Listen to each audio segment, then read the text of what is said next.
Can you combine superhero comics filled with action and fun with Bible values?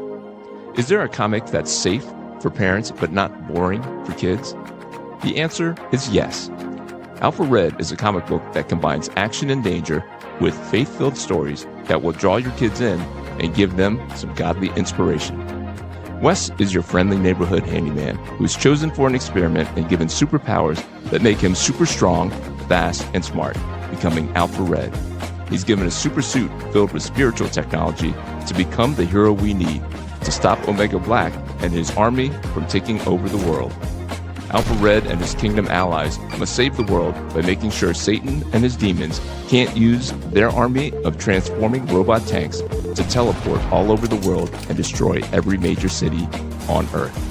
Starting November 17th, you can pre-order Alpha Red Volume 1, which collects Alpha Red issues 1 through 5. This will ship in time for Christmas, so don't miss out on the comic where the Bible meets the battle.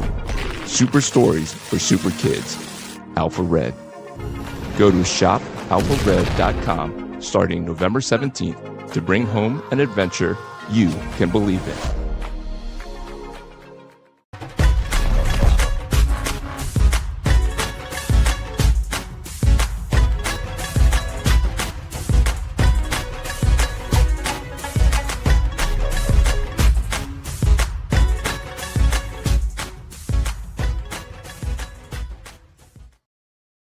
What's going on, friends? James Nguyen here with the Alpha Red Comic Channel. It is Friday, not Sunday, but it is Friday. So instead of ending the weekend with me, we're going to kick it off Friday night in style with Teenage Mutant Ninja Turtles and another Brother Benny commission.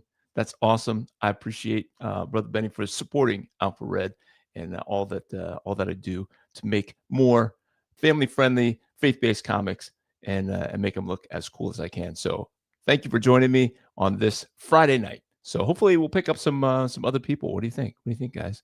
So we got to keep it interesting. Keep me talking. Keep the questions rolling in. I don't mind. I'm going to turn on our mood music. Say hello to my friends in the chat. The Alpha Red buddies. Benny in the house. Always number one. He's definitely taken the mantle away from Fong. Fong is busy doing ministry work, always driving in between Bible studies or something. But the main event, ladies and gentlemen, you gotta kick it up a notch. I'll try to kick it up. What's going on, Brother Benny? Thank you for being here. Jay Scott in the house. That's right, Benny.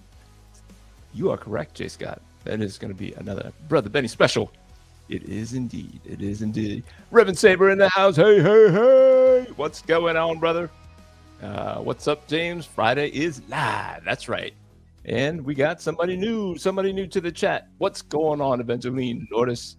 Thank you for joining us. This is where we draw pictures and we talk about comics and we talk about whatever you want to talk about. You just say it in the chat and I peek up and then we chat about it. But the thing I wanted to bring to your attention first is this guy. Starting Monday at noon, that is Monday the 17th at noon, I'm going to be fundraising for Alpha Red Volume 1. That is the collection of Alpha Red numbers 1 through 5. It is up to number 7, but this is why I want to show you first. There is one early bird special. So for $20, you can get the trade paperback. That is only going to be good for 36 hours, and you can get as many as you want. So I show you in here how you do it. There's no button that you can keep hitting that saves you from like multiple shipping fees. So if you just hit 1, if you want 2, you just hit 1, and then you go in and donate another 20 to save yourself the $10 in shipping. So. But we got some cool stuff here. Cool stuff. I hope you will join me on Monday at noon for the kickoff. And it is a second printing. So it has been available before. Let me remove that. I'm going to switch it to stop the screen. We are going to switch it to, what do I want? Window. And I will show you what is on the drawing board. This is the cover, smaller version, of course, the black and white version. It is in color. So if you see the campaign, you can go to shopalphared.com and you will see the cover in all its color glory. So I just wanted to bring that to your attention. And we talk about comics. We talk about what I read this week. I read Youngblood. I don't know if you guys picked up Youngblood #1. It was actually a pretty good comic. I was curious, very curious as to whether or not Rob Liefeld's hype was going to be met, and it did live up to its hype. It was a lot of action, and there's a lot of pages. He writes a little on the cheesier side, but I didn't mind it, and it's just Rob Liefeld. And I think his anatomy got a little bit better. It's not like real people anatomy, like Jim Lee anatomy, or you're not looking at Brian Hitch or anything like that, but you're definitely looking at a better version of Rob Liefeld's artwork. What else did I pick up? In the same week, I picked up Rob Liefeld. I picked up a Jim Lee, fresh Jim Lee, Batman Hush 2. It felt like I was like a teenager again, picking up Rob Liefeld and Jim Lee, and banger. I love it. I know a lot of people are hating on Hush 2, but I actually like it. It does remind me a lot of Hush the first time, except I don't know how it's going to end. I thought it was supposed to be a 6-issue series, and then so in December would be the final one, but there's so much going on. I don't know how they land the plane, honestly. But also Transformers. I picked up Transformers #26. That was also good. And boy, I don't know how they do it. I don't know if Robert Kirkman is so rich that he's not trying to make money, but there are so many pages in here. It was like it was never ending. I just felt like the story went on for days. So it was actually really good. So I was so inspired by after reading Youngblood #1, and I got the Bad Rock trading card that came in the bagged version. That I drew Bad Rock and I posted it on X, and Rob Liefeld retweeted me. So I'm in the process of coloring it. So after I color it, I'll figure out how much I want to sell it for, and it'll show up on Etsy. So jamesq.net is where my Etsy store is, jamesq.net. So if you are looking for some artwork and some fun things like that, you can find it there. And I never get a chance to draw Spider-Man, so I'm probably shouldn't share when I get to draw, but while I'm working, I'll sneak in some sketches. I just wanted to share the work in progress of this new Spider-Man picture. So that is what is kind of on the sketchboard on the regular. And did I bury Brother Benny's sketch cover? I did. So this was all I did for a layout sketch. Okay, so we're going to try to achieve that, and I'm going to try to apply a lot of the lessons that I have been kind of taken to heart here. Well, I'm going to have to make something to keep my references handy. So what I've been learning while I've been doing these homage covers, and I've been tracing over some Jim Lee art, and what I've been noticing is how bubbly and like flexed the muscles are. So I'm going to try to achieve that right here in the sketch for tonight. So let's see if it works out. And because it's Friday, I don't have to go to work tomorrow. So we'll see if we can get a little farther than we might typically on a Sunday night, because that is always one of a few reasons why I cut it off after about an hour or an hour and a half on a Sunday. So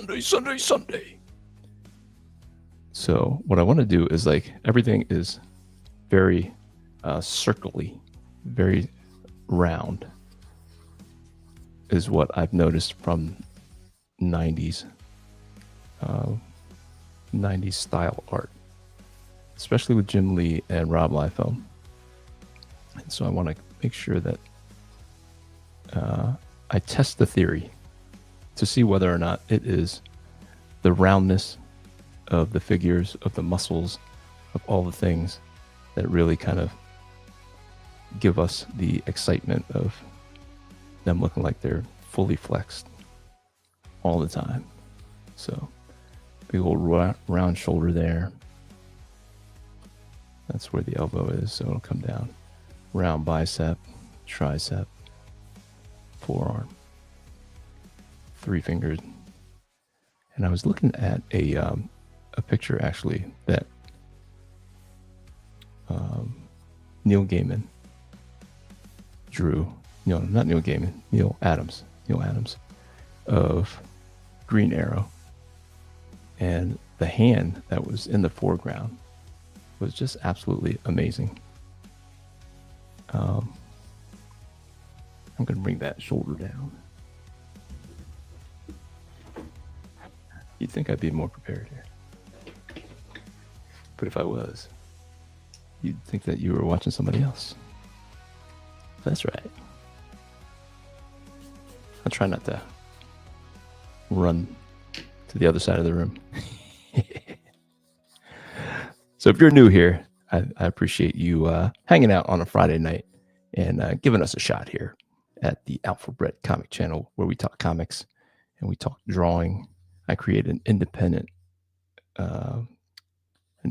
comic called Alpha Red, thus the name of the channel, Alpha Red Comic. Let's see, where do I? No, I want his more bicep. But the Neil Adams picture of Green Arrow was the hand that was up front was so fantastic. I was like, all right, well, I have to revisit Mr. Neil Adams for his knuckles. It was just like a very masculine, muscular hand, if that's possible. It has to do with like the muscle, the knuckles, and how the tendons and all that stuff kind of come out. So J. Scott says, totally right. Anytime I tell someone about hands, I tell them to look at Neil Adams. I didn't know. That's new to me. I mean, I knew that he had like a more realistic kind of more realistic style, and that's a plus and a minus. You know, like for sure it's a plus, obviously, but the minus is like sometimes it can go a little too realistic, and unless you're doing it very, very well, you miss an opportunity to just inspire the imagination of the reader, where it's just they're like flexing so hard that you're like, I know that it's impossible. They're impossibly strong and muscular, but I'm gonna try to be that strong. When I cosplay, I'm going to try to imagine that I am that flexed, that over exaggerated. Who was this? Oh yeah, this was supposed to be Donatello, and he was leaning back like this. He's got the bow up here. It's funny that the staff is also called a bow. I guess it's a bow until you bend it. Even if it's not bent, it's called a bow. Even when it is not bent. Jay Scott says, I recently bought his art book. It's amazing. Still holds up today. I gotta check that out. Is it like an artist edition? Like the stuff I have behind me with Jim Lee? Is that from IDW? And is IDW the only people who do art editions? I was watching a Frank Miller interview, and he pulled out the artist edition of his Sin City, or the interviewer did anyway, and it was huge. It was easily twice the size of normal comic pages. So a comic page is 11 by 17. Let's see. All right, I'm going to show you guys the what I have done of the cover of Alpha Red number 8, and it kind of gives away like where I'm going with the story, sort of. You don't know the whole story, but this is the full size. This is what a full size piece of comic book art typically is. So it's 11 by 17. And it takes a long time to fill up this page. That's why I switched to the current size that I work is much smaller. It is, I think the drawing area, instead of 10 by 15, it's actually 7 1/4. Ooh, oh no. Huh. So 7 1/4 by 11 1/4, something like that. So it's almost the size of, well, it's a little bit bigger. So the final size of a comic is 6 3/4 by 10 1/4, something like that. So yeah, when the guy pulled out Frank Miller's artist edition, it was like jaw-droppingly big for Sin City. And Frank Miller says that he didn't realize that the original artist drew them so big. But when he found out, he had to give it a try. And the rest is history. Actually, he said Dick Giordano told him that he was spending too much time putting in all the details when all he has to do is start with the blacks, like where all the shadows are, and then you spend a lot less time on the details, and that really kind of formed the style. It was after the first one that Dick Giordano told him he should give it the old big blackout kind of shadows first.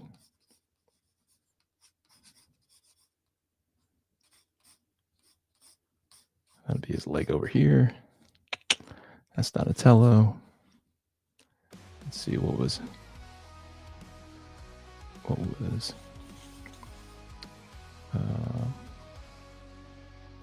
actually Donatello's head was a little bit more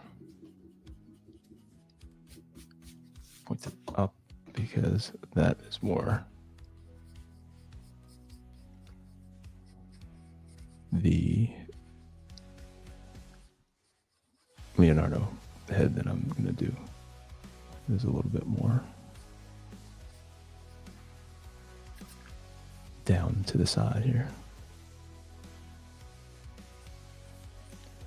So do you guys have like a favorite look for the Ninja Turtles? They've had so many different iterations. I mean, from the original Eastman and Laird style, where they're more lizard looking, I don't know, reptilian lizard looking, to the cartoon is very cartoony, obviously, just kind of round and bubbly. If you saw the thumbnail, it It was just a grab of the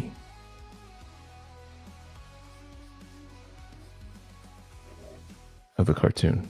I'm sure you've seen that image on lunchboxes and folders and all that kind of stuff, as we did back yonder.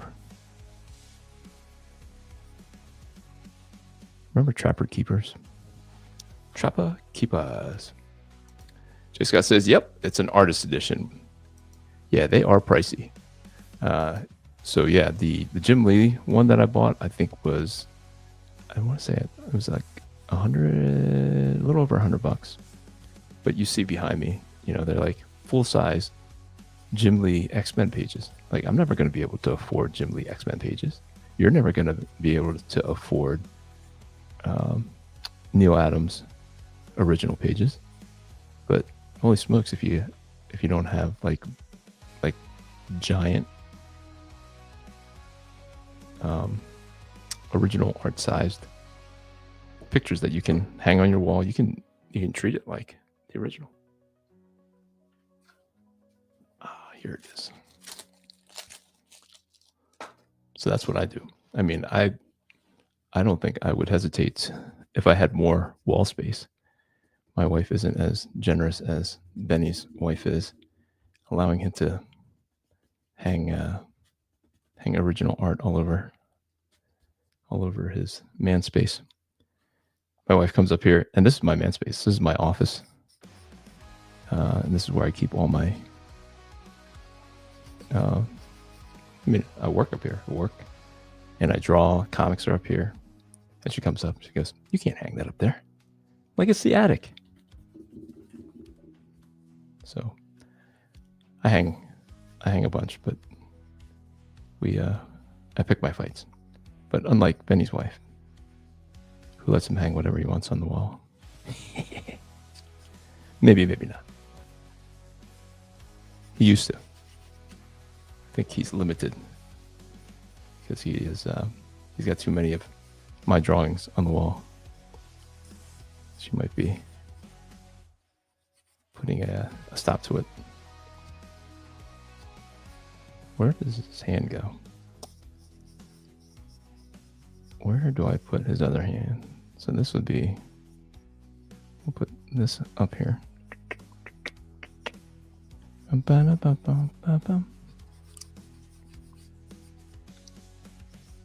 So is there any other rewards that you guys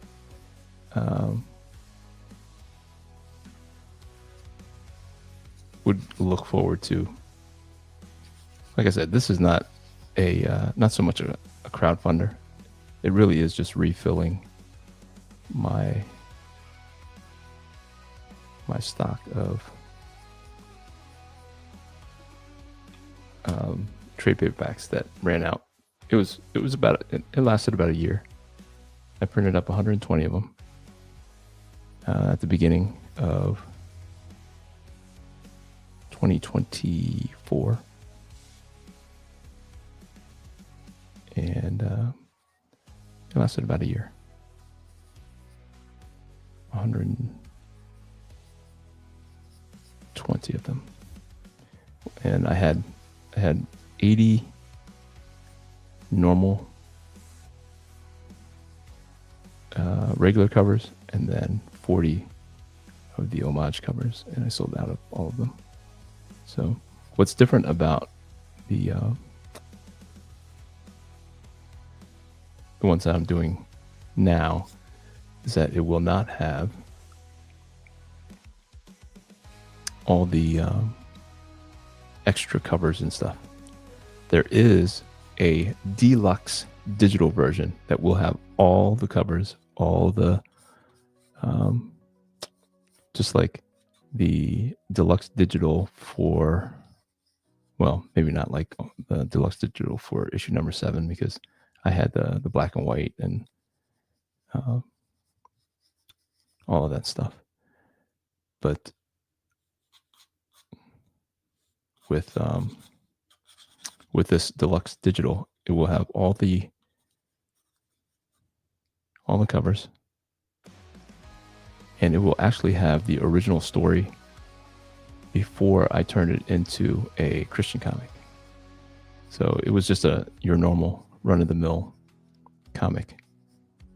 It was supposed to be kind of a Captain America type comic. And I had been working with a writer.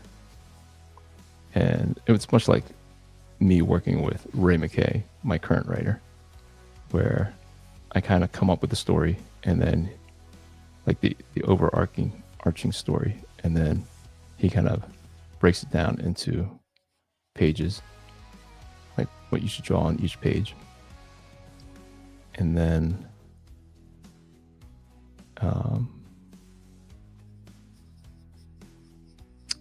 he would script, whereas I like to script Alpha Red now. And actually with issue number 8 here, it has a wrestling theme. If you didn't catch that, if you didn't catch the vibe, it has a wrestling theme. Let's do the bandana coming down here instead, because we want room for Godzilla back here.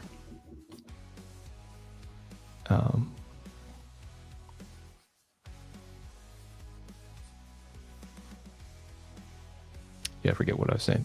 So he, the previous writer, with this current issue number 8, it was a story that Ray McKay pitched me, and he pitched it as a football game, and I asked him to convert it to a wrestling thing, because I've been to a lot of comic conventions here recently, and there's a huge crossover between comics and wrestling, and I just think it's fun that the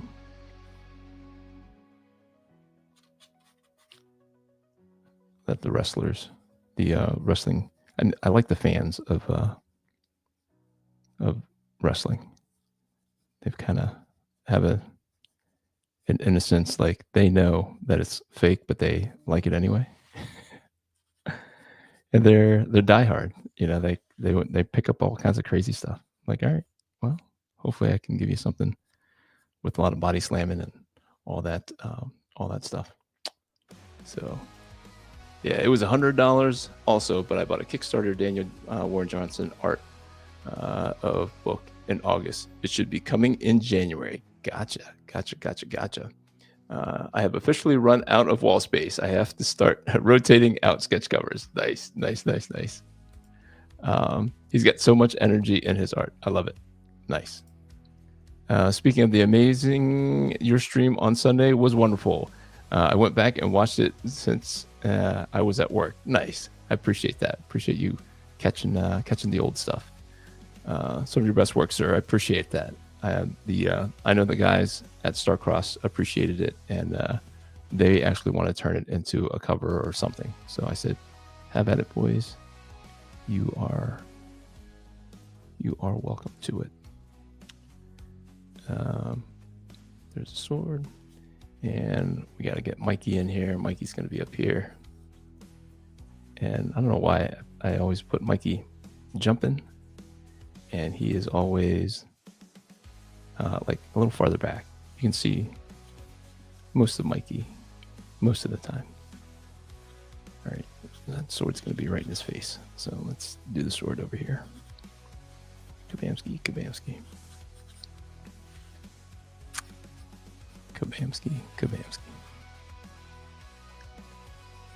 We gotta get his knee way up to make it more dynamic.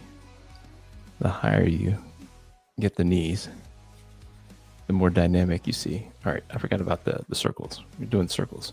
Circles up here, circles for his shoulder, circle for the head, and He's gonna do like a Bruce Lee, like you better get back, son. And then got the hands up here yonder way.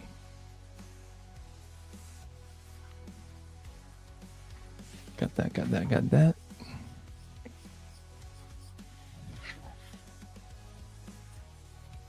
Yeah, who else? So I got the Dave Michelini Daredevil Artist Edition for Daredevil. What was it? I got this one here, Born Again. That's it. But it's not like full size, so I'm a little disappointed. It is amazing for sure, but and especially like this, where they draw it on a film and they lay it over top of like the cover. I don't know why they did it this way, because they didn't have Photoshop probably. But for them to actually have this is pretty awesome, and you can also see like where they use white out or white paint to kind of show the light coming through the windows. So just so cool, so cool. But yeah, add that artist edition. I would like to pick up. There's a John Byrne X-Men, I want to say, and I don't know much about. I only hear how great the John Byrne X-Men is. I came to the game a little later with the Image crowd. You know, the guys who eventually went out and did Image. But all right, that is the loose. Let's see how we can get it a little bit tighter. Where's the little baggie here? Let's see if we can't use this mechanical pencil so that we can be a little bit more whatever with the lines here. Benny says the draw stream gets serious when James starts dropping the kabamskis. Kabamski. I don't know. When was the last time I said a kabamski? Maybe it's not the. I don't remember. I don't think about it when I do it, to be honest. So kabamski, huh? All right, I gotta maybe watch out for it. You guys watch out. Kabamskis are on the way, because this one's gonna have to have a lot of energy. They are the Ninja Turtles. So there is like an artist combination of the old school Teenage Mutant Ninja Turtles art that I liked. I'm not a huge fan of Jim Lawson, his straight up turtles when he's inking himself, but when Kevin Eastman is inking Jim Lawson, it is like fire. It's so good. It's like the way the turtles ought to be. Faux show.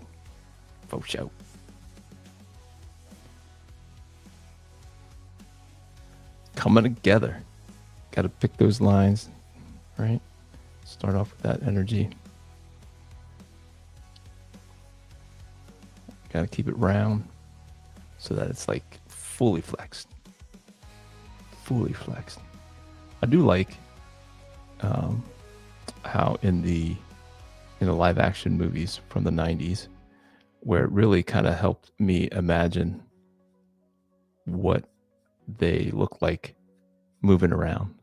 And it was not just stylized art, but like how they're like the upper shoulders and the shoulders, the upper neck and shoulders are kind of separate from the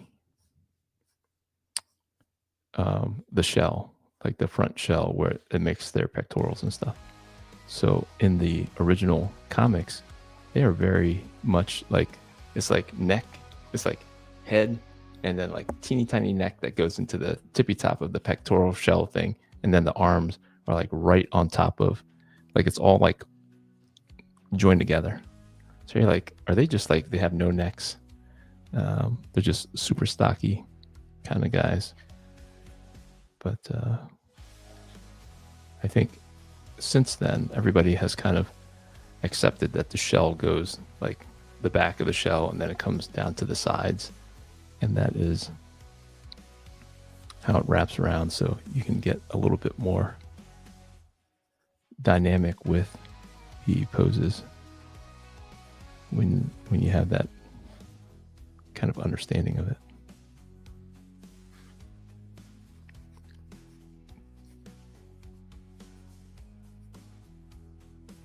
So you got to get those psi kind of evened out. So whenever I'm doing anything that is a little bit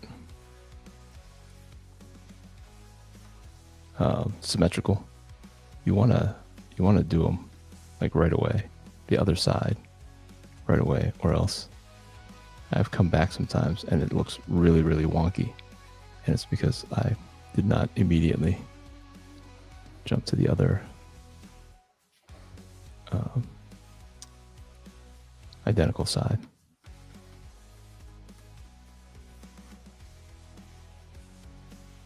But bam, bam. I almost did a Kabamski.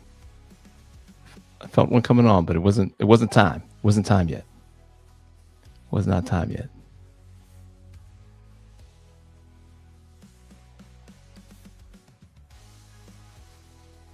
Felt one coming on though. I think Kabamskis are icing on the cake, maybe. I don't know. I've not thought about it actually. So we want the size to come down, like in the original comic. The size are just these generic like 3-prong vertical things, but whenever I see size, they have like these squiggly things. They're more like the Electra size.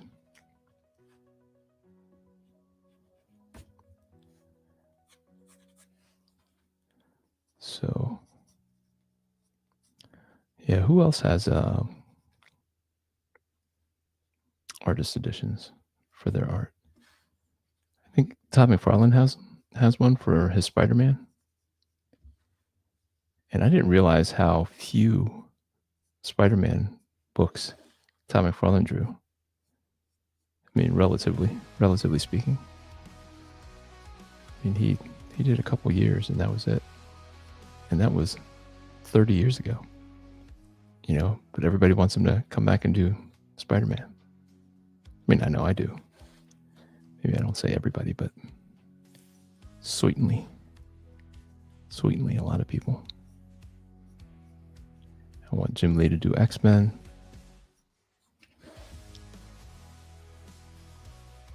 So, like with Rob Liefeld, I think I picked it up and I liked the energy of it. I just never, like, it was not like a. I had my top two. I had Todd and I had Jim Lee. And it was mostly Jim Lee. But I don't know. Do you guys have a favorite from back then? I don't know how old you guys are and how long you've been collecting. I think Benny said you have not been collecting quite as long as me. When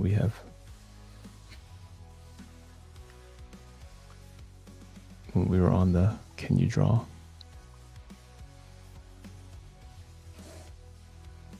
Yeah, I just didn't have time for another segment. Drawing Benny's commissions we're just going to have to be the drawing of the week, because as much as I love drawing, it's just making time to record it, and that's just an extra step. Ooh, I can put his, there we go. We can put his arm back here like this. There we go. So if we have just have to make sure that there's no tangent here. So his size coming up here we don't want it to just continue up into Donatello's bow. So I'm gonna have to figure out do I want to go down here, but then I can't pull his shoulder back like that, or do I lower this, but it doesn't look as cool then. Maybe it will. We shall see. That looks cooler than the other alternative. So Knuckles, Neil Adam Knuckles. So yeah, I do have to, I mean, yeah, I'm going to put it on my list. Studying a little bit more of the master, Neil Adams. I did meet Neil Adams in Scranton, Pennsylvania, I want to say. It was an icy cold winter. I think it was called the WinterCon in 2010, I want to say. Super nice guy. He had a huge setup. Huge. He had a huge setup. It took like the whole side of the convention. Like these conventions out in Pennsylvania, when I lived in Pennsylvania, they were in the gym, of a school or something like that. And so just imagine the gym of a school, like a basketball court, and he has his whole like setup was like the length of the court. And he came over, like I was setting up. I knew who he was, obviously. And he came up and like, as if we didn't know who he was. Hey, my name's Neil. I was like, of course you're Neil. What in the world? Why would you? Just like, oh, you guys got great stuff here. And I had heard that he was a bit of more of a direct kind of guy. But I mean, I would have never described him that way, other than, direct in a friendly way. But I've heard him say that, he can be demanding, or not demanding, maybe really confident, or what's the word I'm looking for? Just assertive, with kind of an understanding of like that he is the talent. So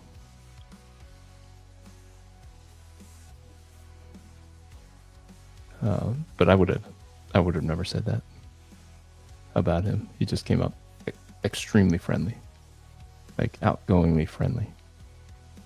And so very grateful to have met him. Met Jim Shooter before he died. Met him in Hershey last year, 2024 in Hershey. He passed away this year, I believe. I don't know if he would have come back for the Hershey convention, but when I went to the Hershey convention this year, everybody was kind of talking about how grateful they were that they were able to meet him the year before. For show. Let me see. J. Scott says, I have 11 by 17 work in progress trade paperback Absolute Batman. Wow. They I didn't realize that they were going to do a 11 by 17. Nice. It's pretty cool. Frank Cho does a Wednesday draw every week, and he talks about Neil Adams and his master of hands work. Yep. Maybe I can see that. I can see Frank Cho having some Neil Adams influence. I can see that. I can.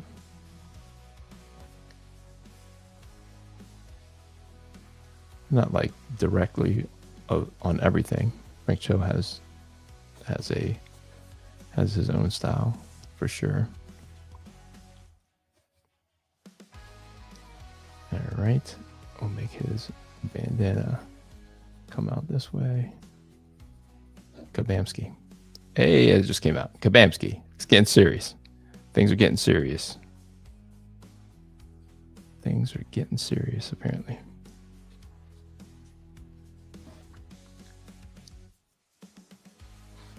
Got this belt in there somewhere. Get the Kabamskis going. We got his knuckles out here.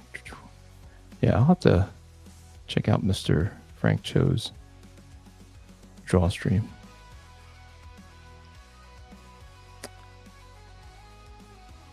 I must. I didn't realize he did one. There was Dave Finch used to do, they weren't draw streams. Maybe they were. I think he started doing draw streams, but he would invite a guest on and they would sit there and draw. And I had always meant to check it out, but I never did. And I don't know if he still does it. I mean, my schedule is, I try to prioritize Alpha Red. So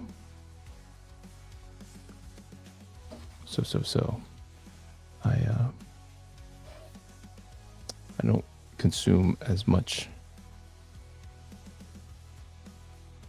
entertainment as I wish I could, because there's so much good stuff out there.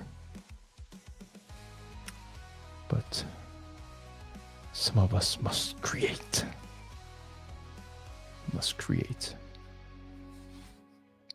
Yeah, I'm so torn with all the opportunities that I have. There are a lot of people who ask me to draw things, and as much as I would love to draw it all, I don't have the time. I feel bad because I like these people, and they think that my artwork is worthy of their project, and I want to help them. And it's always kind of fun to draw somebody else's characters. Let me see. But he says, I would have loved to meet Jim Shooter. He was at a con in Rochester a few years ago, but I missed him. Ah, man. Yeah, these older guys, I guess you gotta just jump on it, or else you miss them.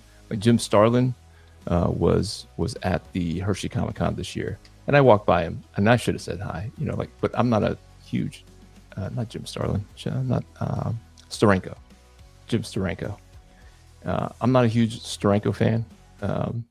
I much respect, but I don't own any Steranko stuff, and I respect for his place in comics history. But Jay Scott says, yeah, Daniel Warren Johnson does a Friday draw stream. Don't worry, I will rock it with you, James. Watch Dan later. Yeah. No, I appreciate that, bro. So I gotta maybe check his out too. So what kind of stuff does he draw? Is it just like his stuff? Does he draw like stuff on the fly, or is he doing Benny Decker commissions? Like what's his what's his flavor of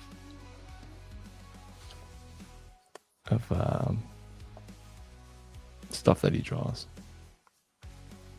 Like, cause that is, when I started this channel, I just assumed that I'd just be drawing pages of Alpha Red or Alpha Red sketches or whatever, and just all Alpha Red all the time.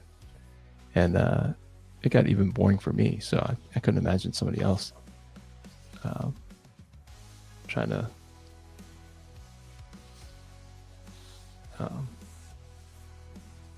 watch. Like, how interesting would it be to watch someone draw a character that you have never seen before every week, all the time, every time you see them? They're just drawing this one character that nobody knows anything about. I mean, maybe eventually you get an audience for that, but one day, someday, one day maybe, but not today. Not today. Keep these muscles round. Let's extend his hand up just a little bit more. Put a nunchuck in there.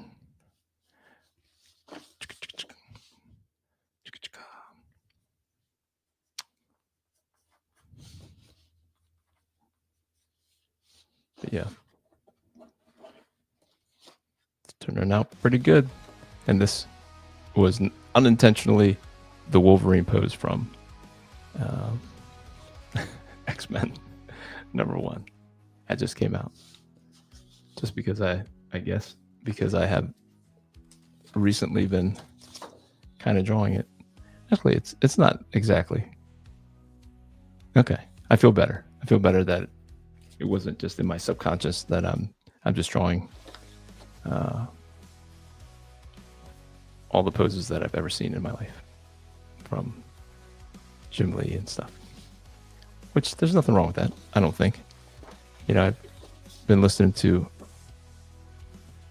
Rob Liefeld enough to, and he brings out the receipts. He shows you where Frank Miller was taken from Gil Kane, and you know, there's nothing new under the sun. Maybe some of those guys deserve a little bit more flowers than others for being first, but you know, you just don't know. You just do it, and you are inspired, and you will inspire other people. So who cares who inspired you? Not who cares, but like if you tell people, I tell people all the time, I am very influenced by Jim Lee's artwork. Jim Lee, Joe Madureira. So, all right, let's see what Kochiro. See what I can do with Godzilla down here. I do have a picture off to the side on my screen that I can use as far as Kochiro goes. Like, there's so many iterations of Godzilla also. So it's like, can you do no wrong? You know, you have this giant dinosaur thing that shoots blue laser thing out of his mouth, and that is all you need for it to kind of be Kochiro. Or is there only so far that you can take artistic license on his design there? So we'll do lots of bumpies. It seems as though like his the spikes on his back kind of specific. I don't know if that's true or not, but it seems like in a lot of the iterations they are similar. So we shall see here. Jessica says his stuff is a lot of commissions. See, that's where we find the time. That's where we find the time. Also, I don't have to try to watch you and football while I work anymore. This works much better. Very good, very good. I'm glad it works out. It works out for my family too. Jessica says also I don't have. Okay. Okay. Looks like you posted it twice, or it just popped up twice. Nice. Yeah. My wife. Maybe I'll tell my wife that. I'll say now we'll have time to watch football for family night, because that is the reason why I switched it. So because my son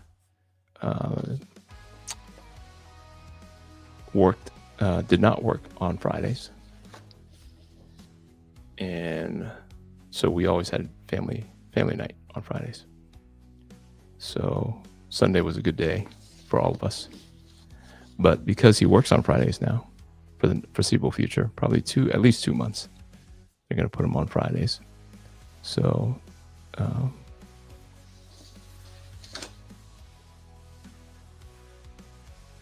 So we will be doing Fridays, maybe through the football season. How about you, Jay Scott? Come on. Through football season. That's all.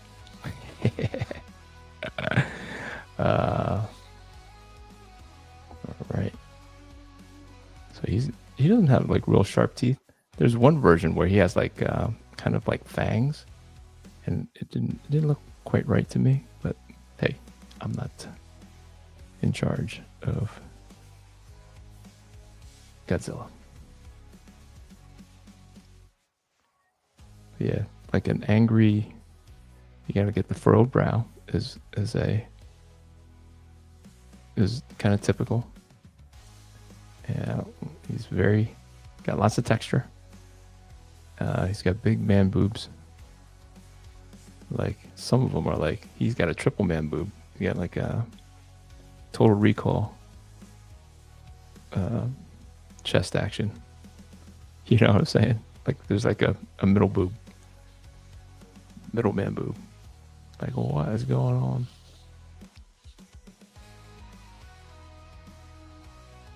All right, maybe he's got a shoulder over there. He's got the steroid muscles here too. All right. I think we're ready. Ready. Hopefully I don't mess it up with by running my hands over top of it here. Let me snap a quick pic of the pencil action. What do you think so far, Benny? Let's see.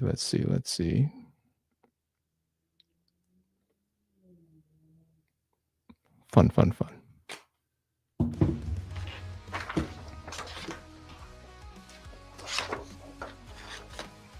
All right. We'll do the old V5 precision rolling ball from Pilot. I got to tell you, it really has kind of revitalized my love for inking and drawing. It is a pen that I used very early on, and the frustration really was that I would put my hand in it and it would ruin the picture because it would create a pattern like I'm stamping the ink all over. But now that I'm a more mature artist, I can just throw down this extra sheet of paper, as I never did, and I can worry about that less. Sometimes you don't know where your hand is going, and then it ends up dunking into a big juicy puddle of ink. But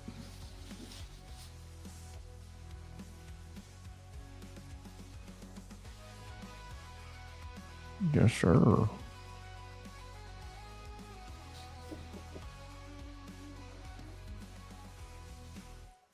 Yeah, so I don't know where I come up with my version of Ninja Turtles. They're definitely kind of live action movie, and like gosh,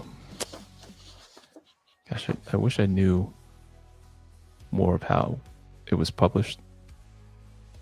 My younger brother and I shared a set of trade paperback Ninja Turtle trade paperbacks, and I think they were mostly drawn by Eastman and inked by Laird.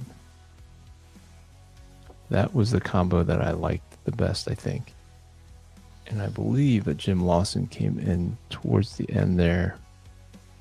And so my turtles are a mix of that era and the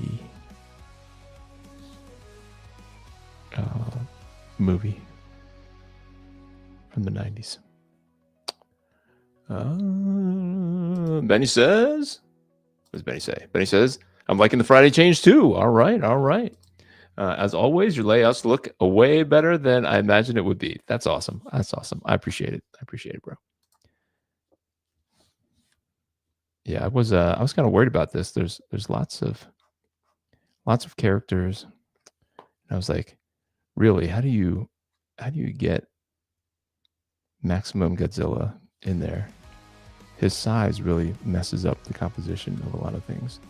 So like you have to, they're all just kind of going in the same direction. I don't know if that's how it will go. I don't know if they fight each other, but this makes it a little bit easier for me to put him way, way back there. They're not trying to run at him, or else all you would see are the backs of all the turtles. And yeah.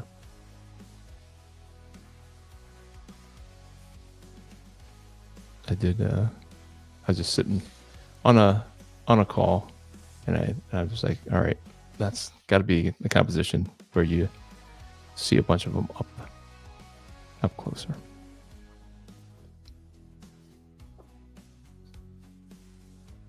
Up closer.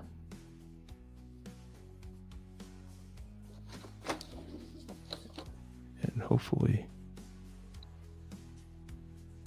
I'm not going to rush it, Benny. I am going to, we'll go to about 9:30. If it's not close enough to being done, then I'll just hit a pause on it and then either finish it off without being on with the camera on, or I'll turn it on tomorrow morning sometime. I think I'm pretty free as far as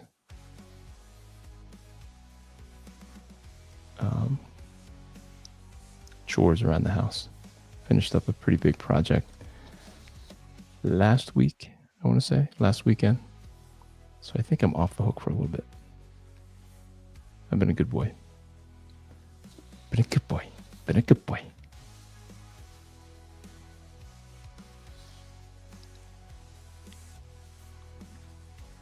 I will be celebrating my 25th wedding anniversary on Tuesday.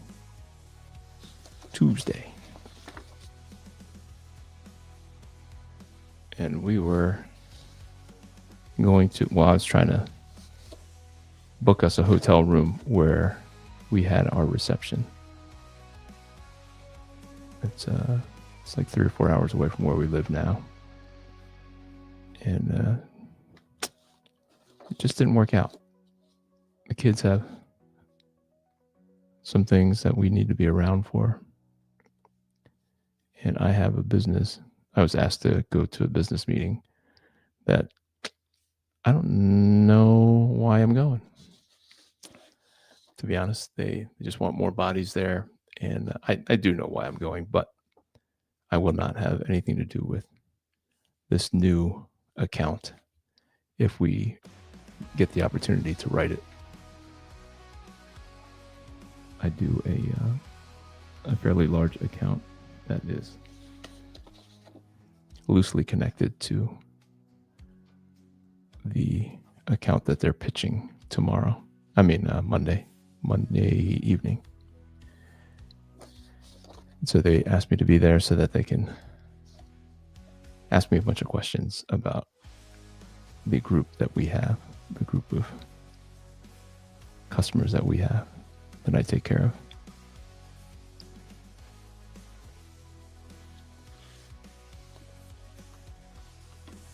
But that will put off the celebration of our 25th anniversary. So for my in-laws' 25th anniversary, my wife threw them a party while she was in college. She was organizing behind the scenes for all of my in-laws, like college friends and acquaintances, to come to celebrate their 25th wedding anniversary. And so I asked my kids, I said, so what are you guys doing for us for our 25th anniversary? Nothing. You told us not to. Like, really? My wife is a unique woman. She thinks that way. My daughter is more like me. Like, if you want me to do something, tell me, and I'll do it. I'll do it really good. But I'm not making stuff up to do. Except for comics. I do comics. And drawing. I'll sit there and draw Spider-Man while I'm on a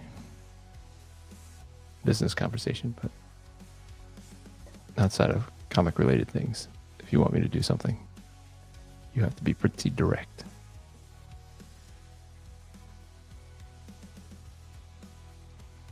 Got to be pretty direct. And I'm happy to do it. I'm not trying to help people.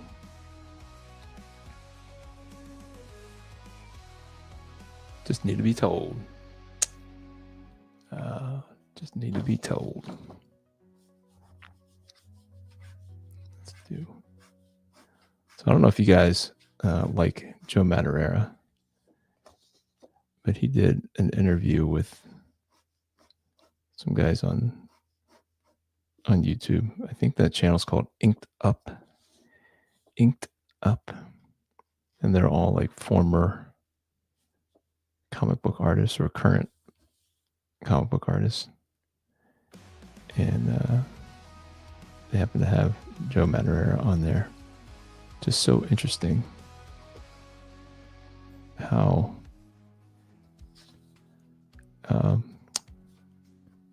interesting his rise was to stardom, how effortless it seemed. If you are a fan of Joe Madureira, I'd recommend that. And he's like, it seems like he's unaware of how influential he is.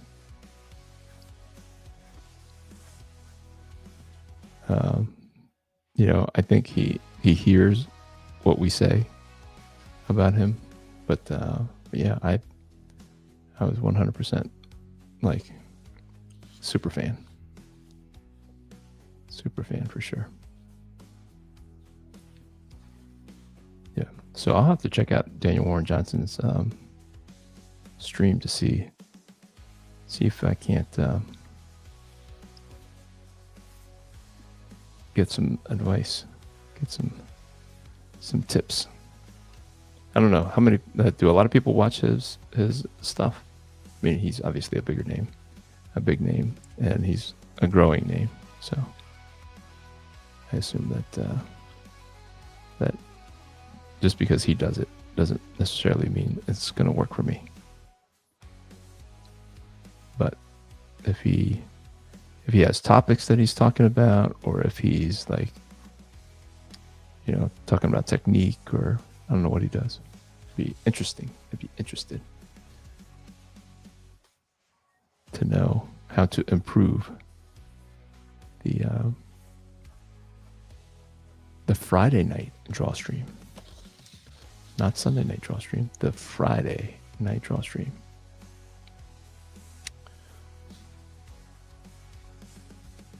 So are you guys into wrestling? Wrestling?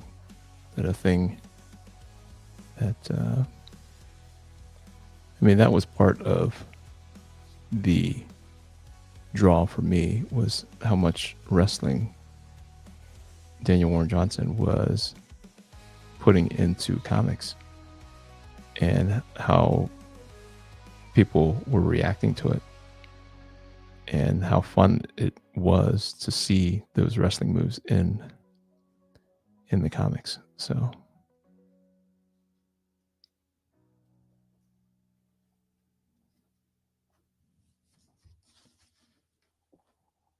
but really it was their fans who would come up, and they would kind of look through my stuff, and I said, "What do you like to collect?" "Oh, I don't, just anything wrestling." "Wrestling? Yeah, I'm here for the wrestling." Okay then. So very inspired to see what if I could make a story compelling and connect it to Alpha Red.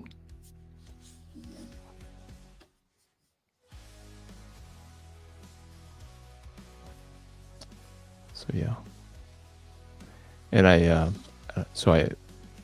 partnered with. We have a local wrestling company. Excuse me. And so I reached out to them, and so they will have some wrestlers in my comic. So it's all very much their wrestlers, because I did want to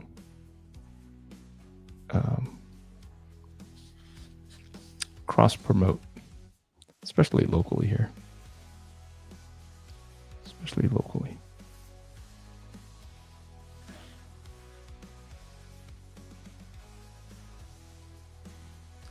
Wanted to see if we can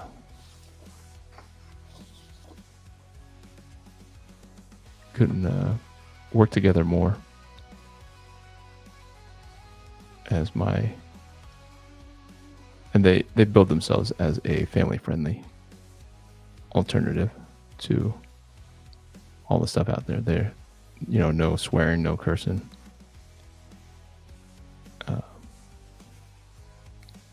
So not Christian, but and I was very upfront that Alpha Red has Christian themes, and they didn't seem to flinch. So, and they didn't tell me what I could or could not write. I think they're all just they're younger guys for sure. All these wrestlers are in their late 20s, early 30s maybe. And so they're all into comics. They want to be drawn as comics. I'll draw like a poster or like a pinup for each one of them that they can hopefully use to sell their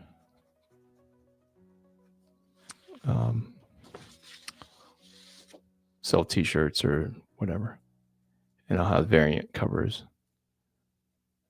That's actually the main thing that I was trying to pitch to them, that they could have variant covers of their own that they could sell. Same comic inside, obviously. Same Alpha Red comic inside, but they could have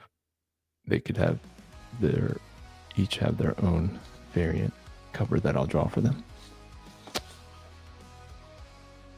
All right. Where's this? Where is? I think I forgot about the bandana here. Just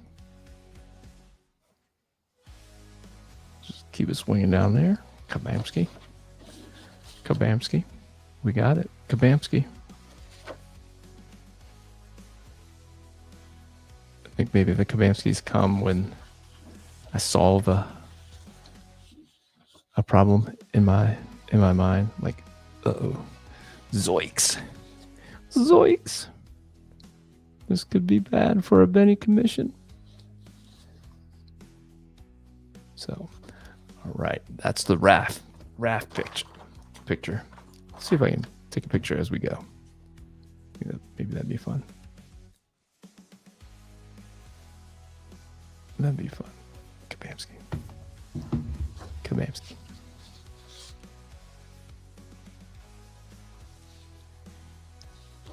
And all right. Gotta make the turtle head look absolutely on point.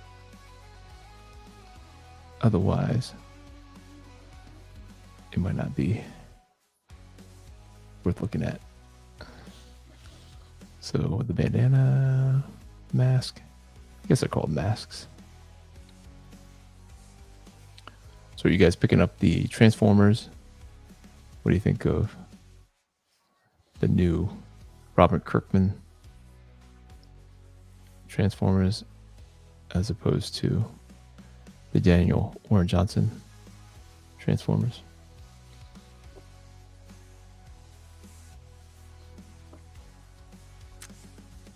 I think Robert Kirkman has more of the feel of the 80s cartoon than Daniel Warren Johnson, as far as the dialogue and stuff.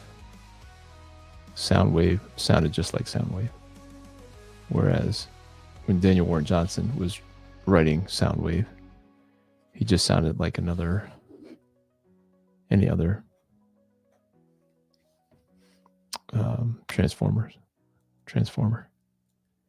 He was able to talk in full sentences, where, as in the cartoon, he talked very much in broken sentences.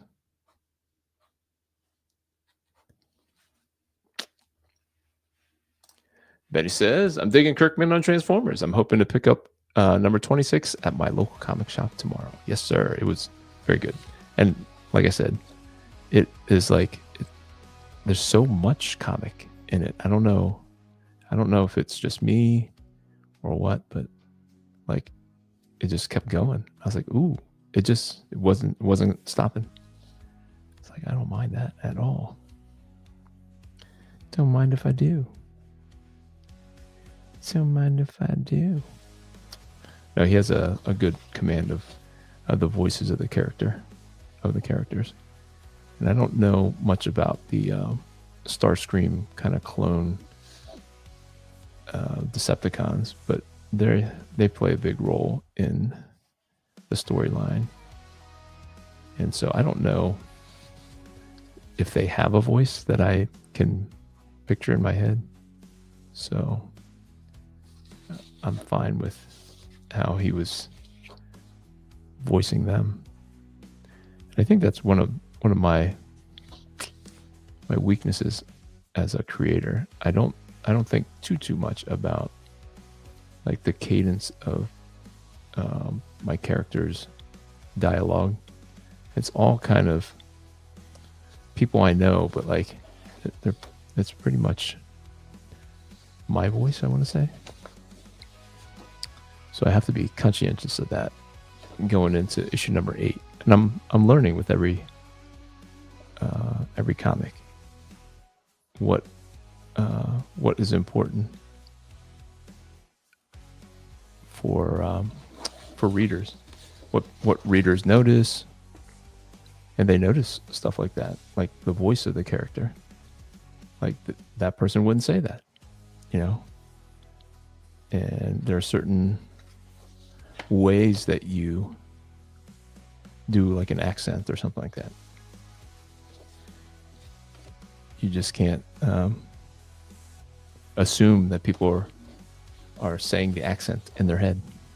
If you're doing a rogue or a gambit or something like that, you can't just write it down like they're speaking without an accent. Let's do a roller.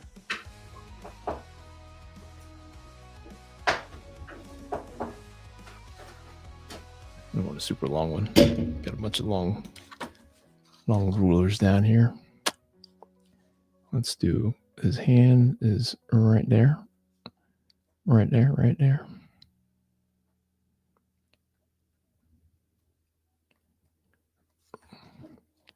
And so I just don't want to go through where I want his hand to end. I want the bow to end.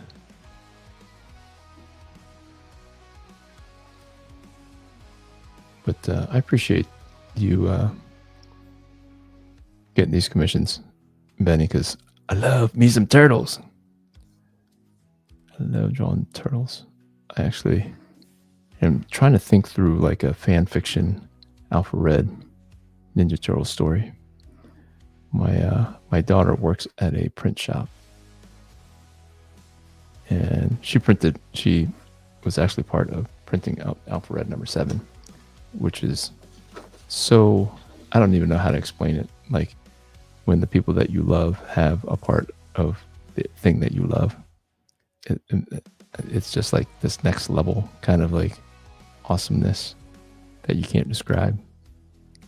But she works at this print shop, and let me see where it is. And so she has like blank paper. Like sometimes they have to see if things fit together, how they fit together, and they have just like blank paper sitting around. And so she made for me just like comic book sized blank paper things. So let me grab it real quick. I'll show you.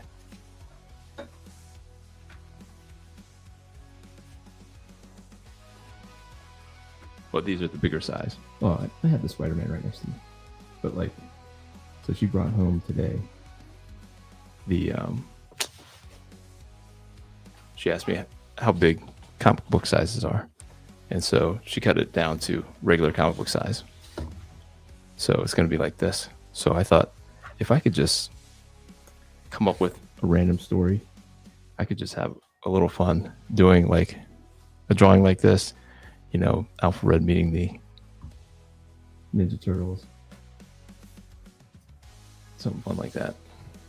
Just for myself that I can maybe scan in and share with people, but like have the original for myself.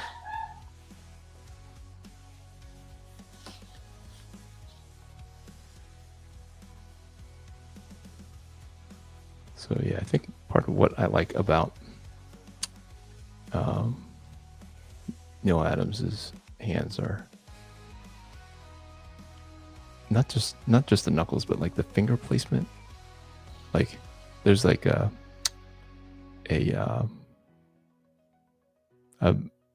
shape to the hands, like when he does it, and they're so dynamic. Like the fist is coming right at you, kind of stuff.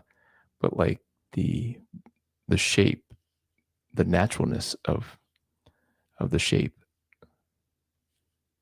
of the hand was what I was noticing. It's hard to describe without.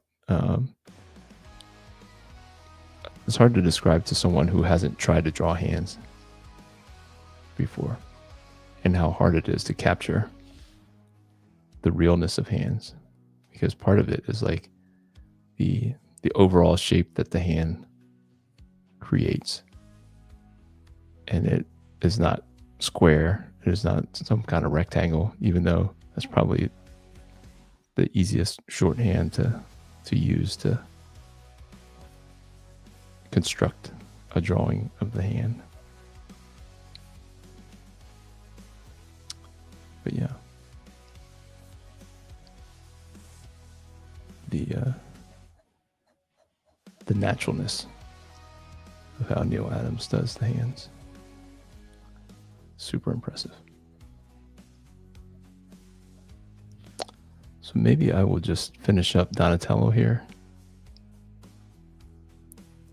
I'm gonna say that, and then I'm just gonna not be able to control myself, and I'm gonna have to finish up Leonardo because there's so little of him.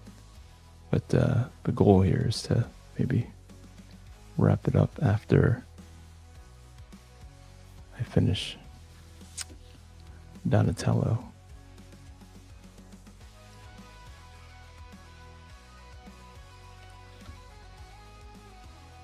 And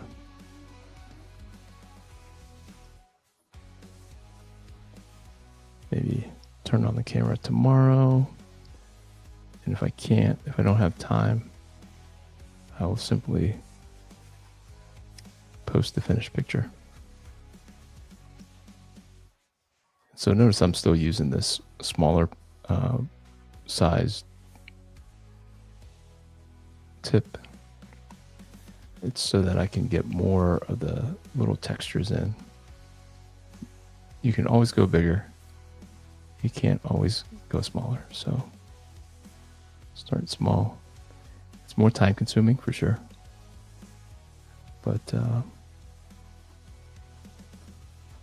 you can get more textures, more nuanced grays in there.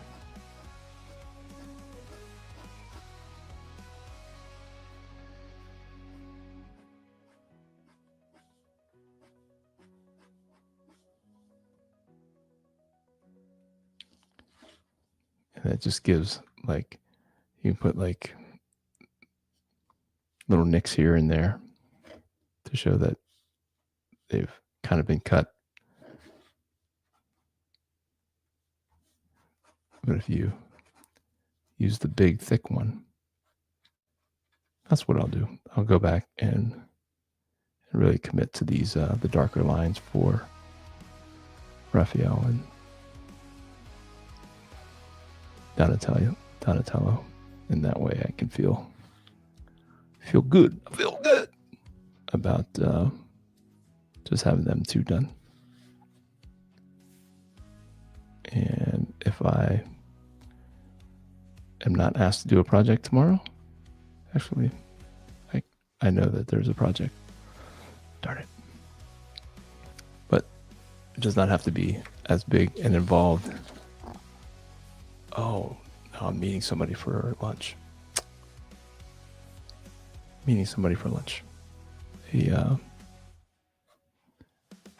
guy from church asked to meet. So we shall see.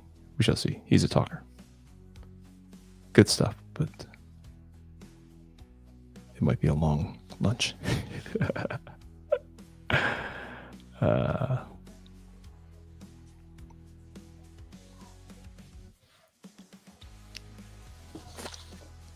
But yeah, oh man, so fun.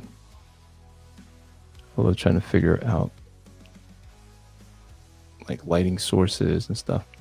That was one of the cool things to hear Joe Madureira talk about. He misses the storytelling aspect of the comic book process. I guess he doesn't even draw as much anymore in his role at the gaming company. He's just kind of an art director, so he doesn't do much of the actual drawing himself. He might throw down some lines to kind of correct some guys where the vision of the game is going, but he says he misses choosing the angles, choosing the shots. He said he really maybe missed his calling, possibly being like a storyboard artist for movies or something, just because he really enjoys choosing which shots are what. All right, not so bad.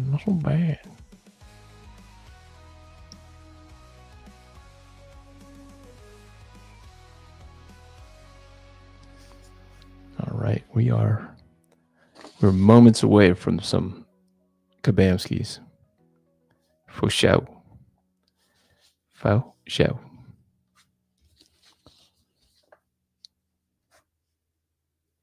Big long strokes like this really kind of make it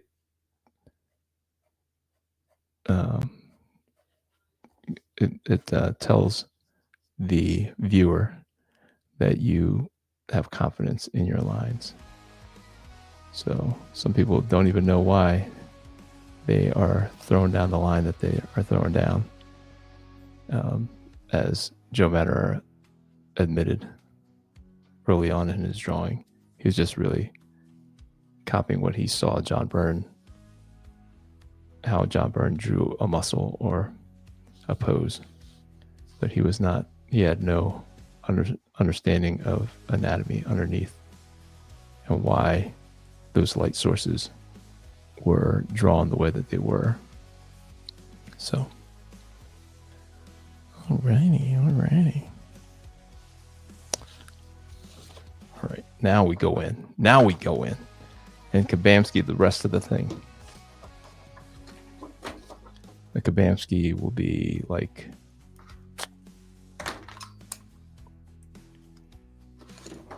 icing. The icing on the cake here. you want to separate the arm away from the body.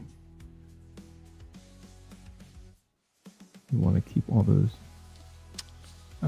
little texture muscles and stuff in here. I want to add some contrast. Doesn't hurt to add a little bit of contrast to all those lines, all those like rendering lines, but just like that.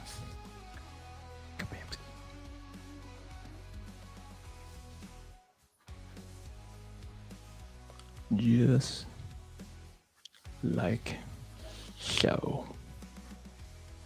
And I know that people like Joe Matter does like the knots like in people's belts, in Garrison's belt, and whoever else. Like it's like the Asian martial arts belt knot, and does them so well. I'm just like, man, it looks like it can fold up, and that's where I just copy him. And a little triangle here, a little triangle there, and kabamski. And I hope nobody looks too close.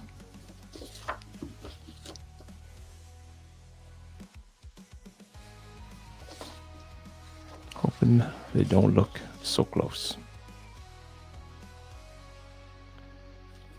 And that's really all the process that I'm in here, is just kind of making sure that your eye can more easily separate the different parts of the anatomy. The head is disconnected from the breastplate shell thing.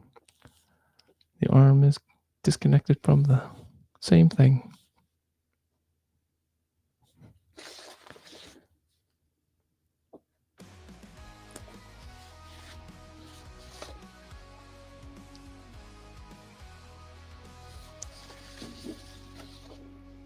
See how it starts to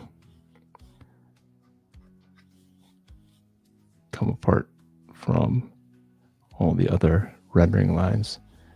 And those rendering lines kind of sink all the way back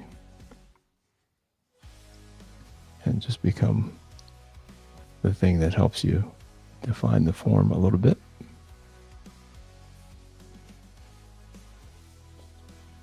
Helps you define the form a little bit.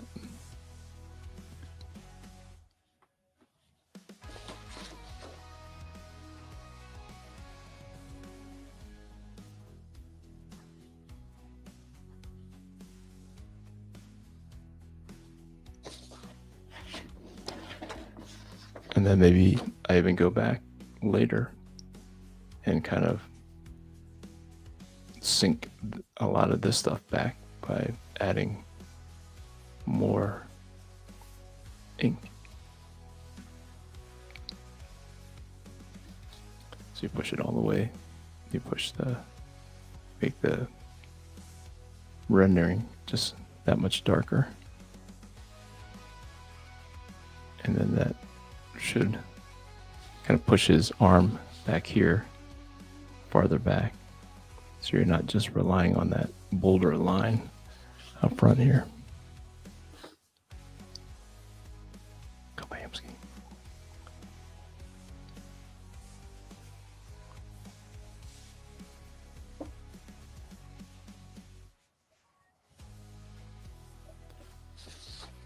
There it is. For the maybe the size.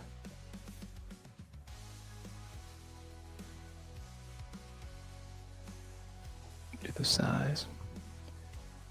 Starting to hold my breath again. Maybe it has something to do with the inks, huh? Less energy when I'm trying to do the size.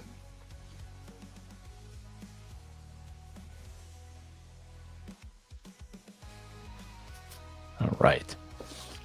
That's Mr. Raphael. And then we'll just finish up. Hopefully take 5 minutes here to finish up Mr. Donatello. I'm going to leave that kind of, this line right here, kind of singular so that it looks like the light source is coming from the top there a little bit. Do that little belt knot thing, but not do the belt knot thing. That confident line.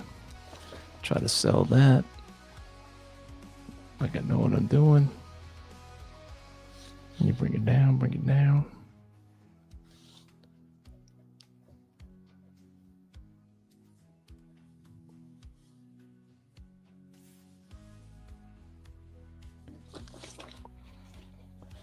So it starts popping out a little bit. Put this a little bit darker so that it looks like he's like that sinks in a little bit. Remember, contrast happens in the world more than you realize. We just contrast that up right there. Get some texture going. And forgot to put in his thumb. But we'll put it in there. We'll sneak it in there. Benny won't notice. He won't notice that it wasn't there before.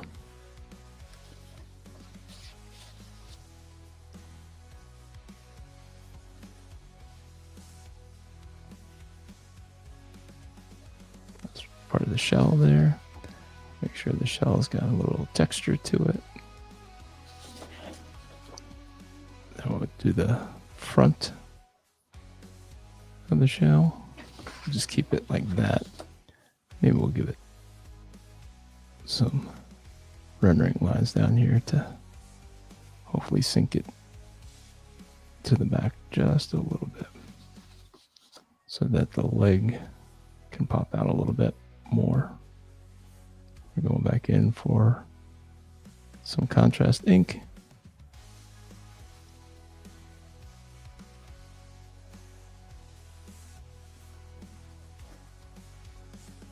All right, guys, we are coming to the end of part 1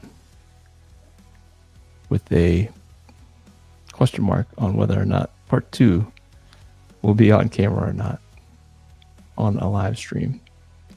This was part 1 of TMNT X Godzilla. So we're just gonna finish up putting that bold line around there, and then I'm just gonna by hand hold my breath. Kavamsky. That's just to sell that it's the light is on the bottom of that. All right, guys. Well, I appreciate you hanging out with me on a Friday evening. Last thing J. Scott says, I know exactly what you mean. Even fine artists like talk about Neil's handwork. It's actually how I heard about it. That's awesome. Like I don't do that enough. Listen to fine art people. Sometimes they get a little too hoity-toity, but there's a lot of Instagram channels, Instagram, Facebook. They have these channels that show them doing their craft, and it's amazing. Some of these guys are absolutely amazing. Looks almost photorealistic. If you're into that, and some of them are stylized enough, I don't know, super awesome. We live in an awesome time where we can watch people draw, and watch it real time or watch it sped up.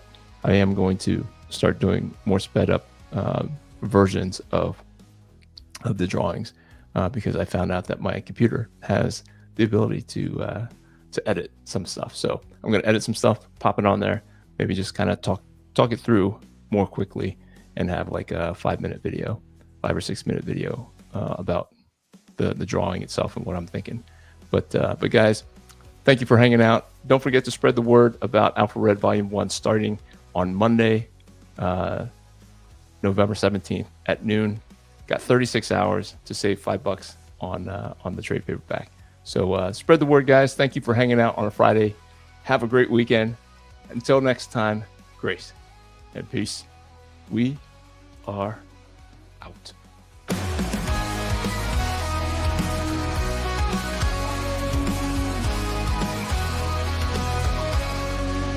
From the shadows he rises with courage in his heart, a beacon of hope. He's ready to start with faith as his armor and a fire in his soul. Alpha Red stands tall, fulfilling his role. Alpha Red, the hero we need. With the power of faith, he'll always succeed. Fighting darkness, he'll never dread. For the world is safe with Alpha Red. Red. In a world full of chaos, where evil may lurk, he fights for the righteous, his mission and work. Guided by God, with strength from above, he battles the darkness with unyielding love. Alpha Red, the hero we need. With the power of faith, he'll always succeed. Fighting darkness, he'll never dread. For the world is safe with Alpha Red. Alpha Red.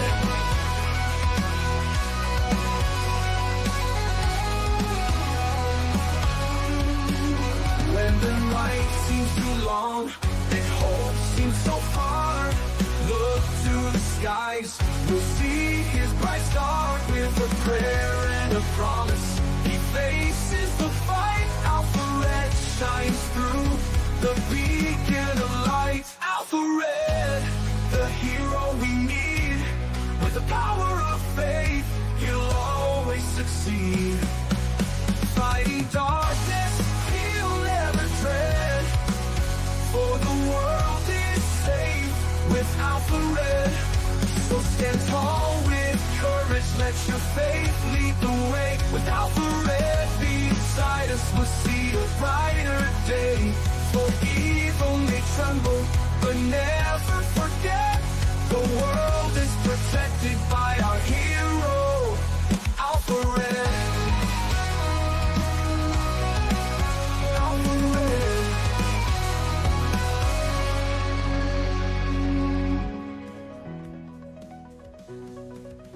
Alpha Red.